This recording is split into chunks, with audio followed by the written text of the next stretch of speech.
Students, I am Karamjeet. I welcome you all on my YouTube channel Educator Karamjeet. Educator Karamjeet channel के ऊपर आप सभी का स्वागत है। ग्रामर के पोर्शन को मैंने जैसे आपको बताया था कि जिस तरह से मेरी कमिटमेंट रही है आप सब लोगों से, ग्रामर के पोर्शन को हम एज इट इज़ ही लेके चलेंगे।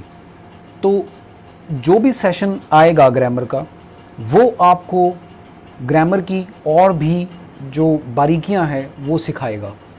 हर लेक्चर में मैं हमेशा से कहता हूं कि जो मैं सिखा रहा हूं आपको ग्रामर के पॉइंट ऑफ व्यू से, वो सबसे ज़्यादा इम्पॉर्टेंट है।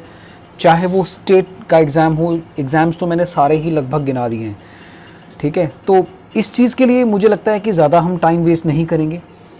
आज का जो सेशन है वो है इंट्रोडक्शन ऑफ आर्टिकल। अब आप कहेंगे कि इंट्रोडक्शन ऑफ आर्टिकल क्यों मैंने बोला। इंट्रोडक्शन ऑफ आर्टिकल का मतलब ये है कि हम आज के इस सेशन में डिस्कस करेंगे, पॉइंटर मुझे लगता है थोड़ा रेड का ही लेना पड़ेगा, ओके। डिस्कस करेंगे आर्टिकल्स। आर्टिकल्स होता क्या है, और अभी सिर्फ इस लेक्चर में, ये बिल्कुल छोटा लेक्चर है, 5 मिनट का हो सकता है, 10 मिनट का हो सकता है, समझाने में जितना टाइम लगेगा वो देख लेंगे। छोटा सा लेक्चर ही है, बट आप समझिए इसका जो बेसिक चीज़ जो मैं समझाने जा रहा हूँ उस चीज़ को आप ध्यान दीजिए। बहुत सारे बच्चों को आर्टिकल्स में दिक्कत आती है।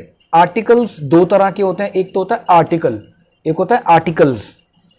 हम यहाँ पर आर्टिकल्स की बात कर रहे हैं, ओके। हम कॉन्स्टिट्यूशन ऑफ इंडिया में जो आने वाले आर्टिकल होता है उसकी बात नहीं कर रहे हैं। वो इनमें भी कुछ स्टूडेंट्स में जो मेरे पास पढ़े हैं को थोड़ी कन्फ्यूजन रहती है कि सर वो आर्टिकल क्या होता है और ये वाला आर्टिकल्स क्या होता है। तो मतलब समझिए, जब कोई चीज़ एक से ज़्यादा हो तो वो प्लूरल हो जाती है, तब वो एस लगता है। तो इसका मतलब है हम बात कर रहे हैं ए, एन और द के बारे में। बहुत अच्छा लेक्चर होने वाला है, सुपर्ब। मैं हर चीज़ कवर करूंगा इसमें, you do not need to worry about that. तो ए एंड द आर्टिकल आपका इसमें कंप्लीट होगा। तो चलिए फिर हम डिस्कस करते हैं। ज़्यादा बड़ा सेशन नहीं है, मैंने जानबूझ के छोटा सेशन बनाया ताकि सबसे पहले आपको इंट्रोडक्शन करा दूं कि बेसिकली आर्टिकल में क्या होता है। चलिए, ये देखिए, दो तरह से आर्टिकल होते हैं। हैंड रिटन नोट्स हैं, ये मैंने खुद बनाए हैं, बट ये हालांकि किसी नोटबुक में नहीं होता है, थोड़ा बहुत होता है, लेकिन जो बेसिक्स हैं मुझे लगता है वो समझाना ज़्यादा बेटर है। ये मेरा अपना एक तरीका इजाद किया हुआ है जिससे मैं हर स्टूडेंट को इसी तरह से समझाता हूँ। मेरे लेक्चर्स में भी ऐसे रहता है। तो दो तरह से आर्टिकल होते हैं, देखिए, ए एन और द। अब इन आर्टिकल्स में ए एन जो होता है वो सिंगुलर के साथ लगता है। आपको मैं नाउन में, प्रोनाउन में हमने, और सब्जेक्ट वर्ब अग्रीमेंट में जो हमने चीज़ें सीखी हैं उसमें हमने यही चीज़ सीखी है कि ए एंड द, और जो सिंगुलर होता है, प्लूरल होता है, उसके हिसाब से कैसे होता है, किस तरह से ये चीज़ें काम करती हैं। तो यहाँ पर देखिए, ए एंड जो यूज़ हो रहा है, बेसिकली ये एक तरह से एक चीज़ को दर्शाता है, कोई भी सिंगुलर चीज़। मान लीजिए मैंने कहा, अगर मैंने कहा यस अ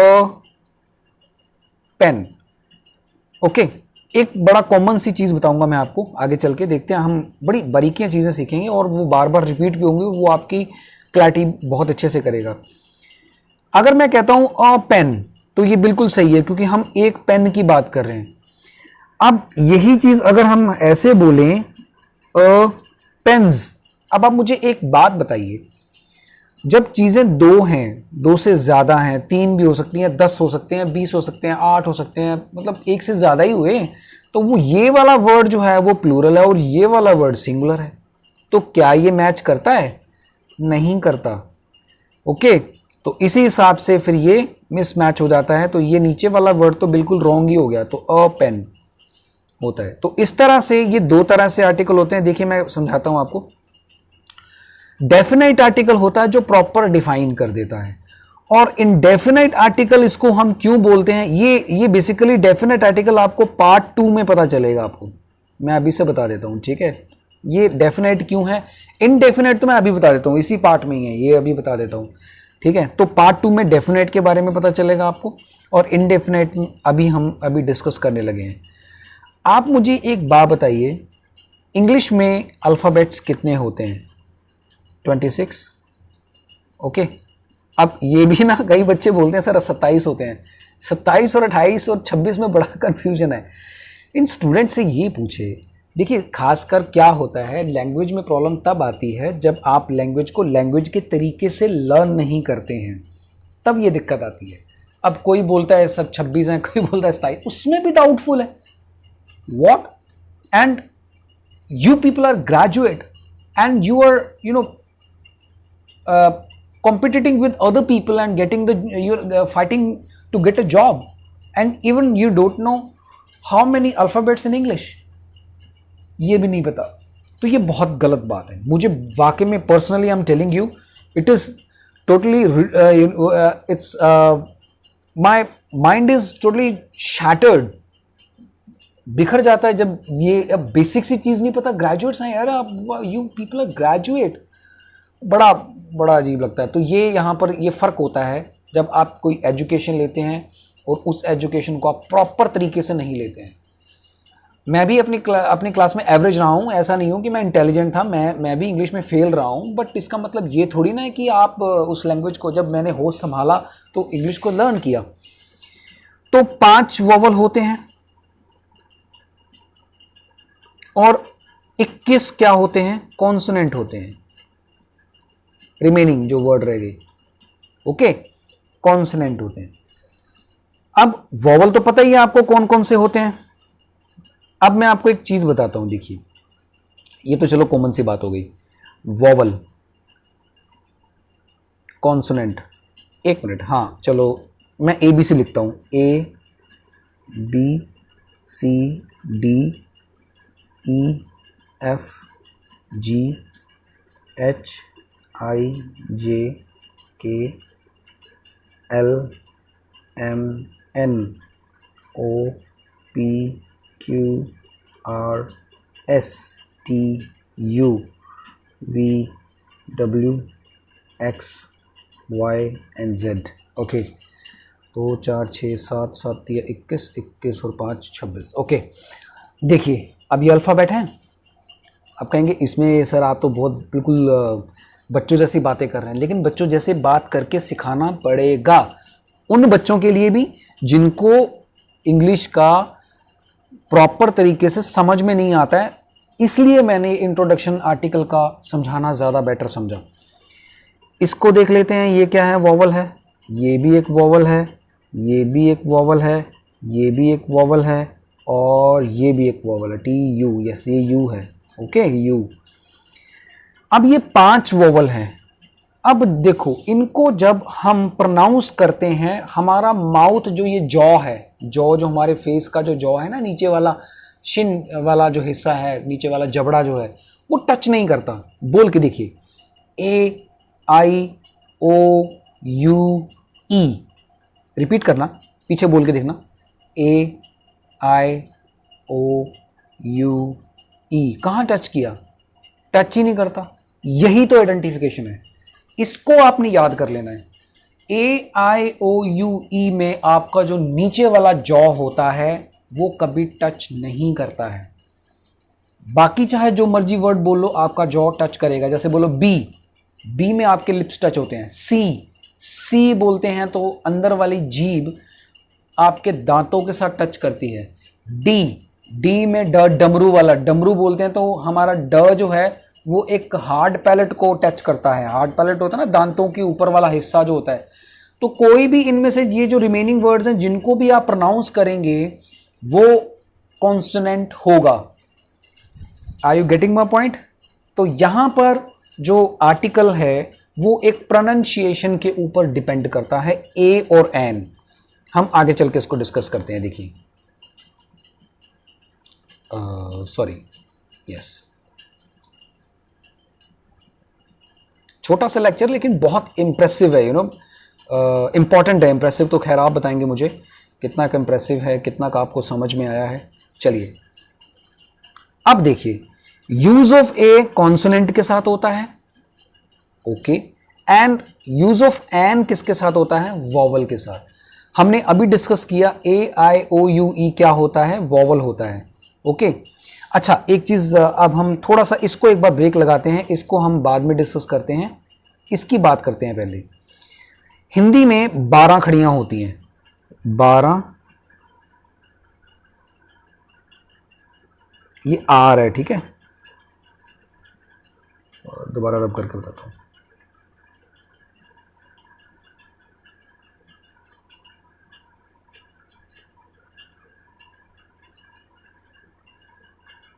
बारह खड़ी। अब जिसमें आता क्या है? अनार, आम, ई उ ए ऊ वगैरह वगैरह ब्ला ब्ला ब्ला जो भी है, ठीक है। अब इनमें अब आ ई ऊ ए आप ये बोल के देखोगे तो तब भी उस केस में भी आपका जॉ टच नहीं होता, तो वो क्या होता है? 12 खड़ियां होती हैं, तो वो भी एक तरह से वोवल का साउंड डिनोट करता है, ओके। तो इसी तरह से वो चीज मैंने क्यों समझाई थी? इसीलिए समझाई थी कि 12 खड़ी भी यहां पर काम करती है इन द केस ऑफ अ आ ई ऊ। क ख ग वाला नहीं आएगा 12 खड़ी का हिस्सा, ओके। अ आ ई ऊ ये वाला हिस्सा इसका काम आता है। तो अब देखिए ये कहां पर यूज होता है? वोवल के साथ, और ये कहां होता है? कॉन्सोनेंट के साथ। अब मेरा आपसे एक क्वेश्चन है सभी लोगों से, इन वर्ड्स को देखोगे, European, one eyed man, university, ये वोवल है, मैंने इसको कॉन्सोनेंट में क्यों लिखा? एस एम एच एफ ये वाले कॉन्सोनेंट है, मैंने इसको वोवल में क्यों लिखा? I am giving you 1 minute to think about this, okay, take your time. मैंने ये क्यों लिखा? शब्द वोवल का है, कॉन्सोनेंट में क्यों लिखा? शब्द कॉन्सोनेंट का है, तो फिर वोवल में क्यों लिखा? बताइए।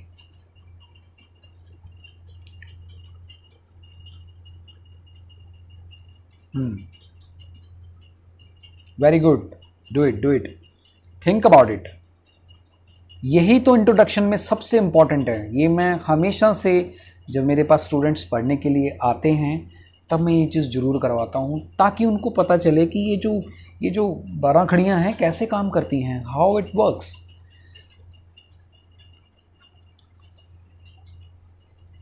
लेक्चर बेशक छोटा सा है लेकिन बहुत इंप्रेसिव है। आई एम टेलिंग यू, बहुत ज़्यादा चीज़ें पता चलेंगी आपको। बहुत कई बार ऐसा होता है ना, बड़े आगे दौड़ पीछे छोड़ वाला कुछ ऐसी कहावत होती है, तो वो होती है, तो आगे आगे हम चीज़ें करे जा रहे हैं, पीछे पीछे चीज़ें ख़त्म होती जा रही हैं।